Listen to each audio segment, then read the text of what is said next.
आप सुन रहे हैं समाचार एजेंसी ऑफ इंडिया की साई न्यूज में ऑडियो बुलेटिन। नमस्कार, ये समाचार एजेंसी ऑफ इंडिया है।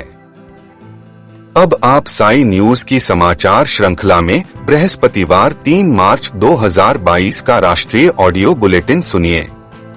कांग्रेस प्रवक्ता समाचार चैनल्स पर यूक्रेन से भारतीयों की वापसी के मुद्दे पर सरकार की असफलता गिनाते नहीं थक रहे, लेकिन पार्टी सांसद शशि थरूर सरकार की विदेश नीति से गदगद हैं। उन्होंने विदेश मंत्री और उनकी टीम की जमकर तारीफ की है। थरूर ने विदेश मंत्रालय की तरफ से बुलाई गई मीटिंग में शामिल होने के बाद कहा कि विदेश मंत्री एस जयशंकर और उनकी टीम ने एक सवाल का जिस गहराई से जवाब दिया है वह बेहद प्रशंसनीय है। उन्होंने यहां तक कह दिया कि विदेश नीति तो ऐसी ही होनी चाहिए। इस मीटिंग में कांग्रेस के पूर्व अध्यक्ष राहुल गांधी भी शामिल थे। विदेश मंत्रालय ने रूस यूक्रेन युद्ध से पैदा हुए संकट पर गुरुवार को सलाहकार समिति की बैठक बुलाई। बैठक में 6 राजनीतिक दलों के 9 सांसदों ने हिस्सा लिया।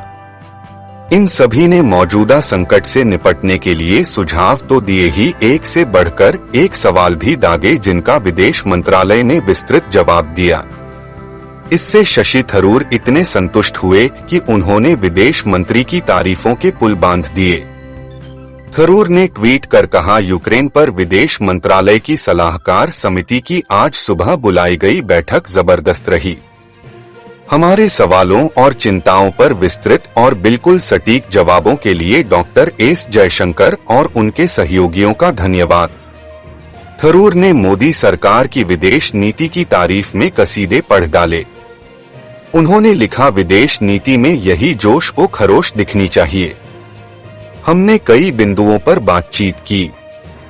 विदेश मंत्री इसकी जानकारी देगा। यह शानदार मीटिंग थी। हम सभी एकजुट हैं।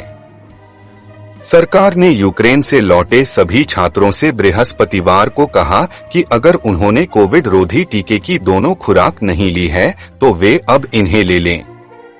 भारतीय आयुर्विज्ञान अनुसंधान परिषद ICMR के महानिदेशक बलराम भार्गव ने यहां संवाददाता सम्मेलन में कहा, हम आपके मीडिया जरिए यह सुनिश्चित करना चाहते हैं कि यूक्रेन से वापस आए छात्रों ने अगर टीका नहीं लगवाया है तो वे कोविड रोधी टीका लगवा लें।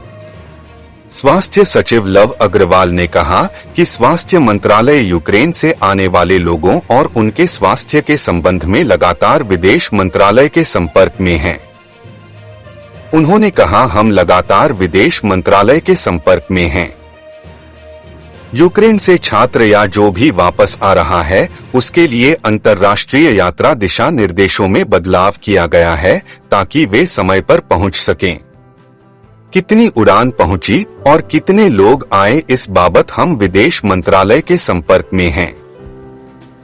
हम उनके स्वास्थ्य की जानकारी भी एकत्र कर रहे हैं। उत्तर प्रदेश के विधानसभा चुनाव में सीएम योगी आदित्यनाथ के नेतृत्व में भाजपा जीत दर्ज कर दोबारा सत्ता में वापसी की कोशिश कर रही है। योगी आदित्यनाथ गोरखपुर शहर सीट से चुनाव लड़ रहे हैं।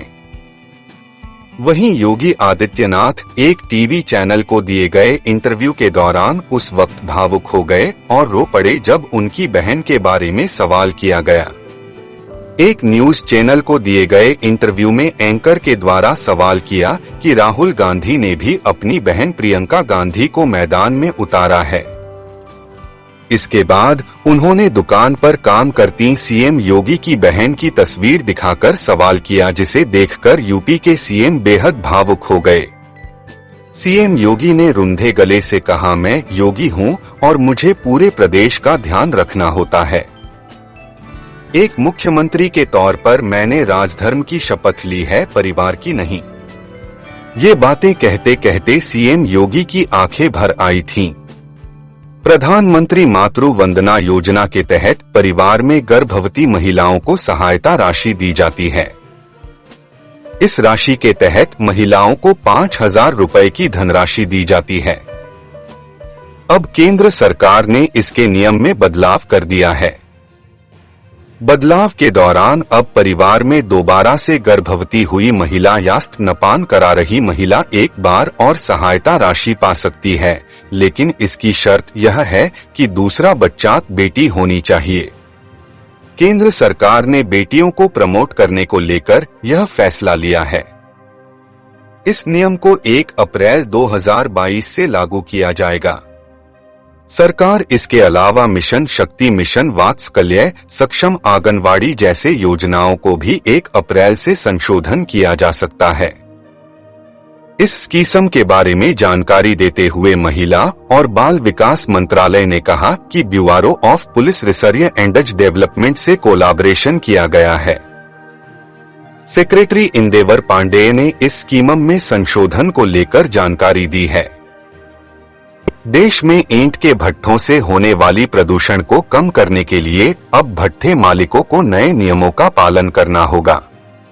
केंद्र सरकार के केंद्रीय पर्यावरण मंत्रालय ने इन नियमों को तैयार किया है और इसकी अधिसूचना जारी कर दी है।